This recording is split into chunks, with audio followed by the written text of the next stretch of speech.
শুল্ক ফাঁকি ও জাল কাগজের মাধ্যমে যন্ত্রাংশের নামে আমদানির অভিযোগে কক্সবাজারে ৩টি বিলাসবহুল গাড়ি আটক করেছে কাস্টমস। বিকেলে একটি হোটেলে এ নিয়ে ব্রিফিং করে কাস্টমস গোয়েন্দা ও তদন্ত অধিদপ্তর। অধিদপ্তরে চট্টগ্রাম আঞ্চলিক কার্যালয়ের অতিরিক্ত মহাপরিচালক রেজভী আহমেদ জানান, কক্সবাজারের একটি হোটেলের পার্কিং থেকে গাড়ি ৩টি জব্দ করা হয়।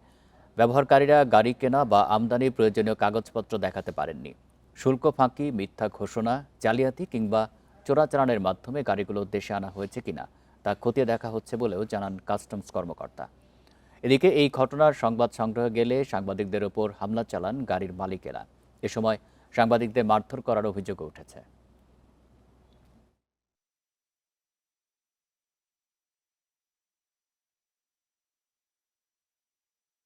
তারা এরকম কিছু গাড়ি নিয়ে হোটেল ওশেন প্যারাডাইজে অবস্থান করছে।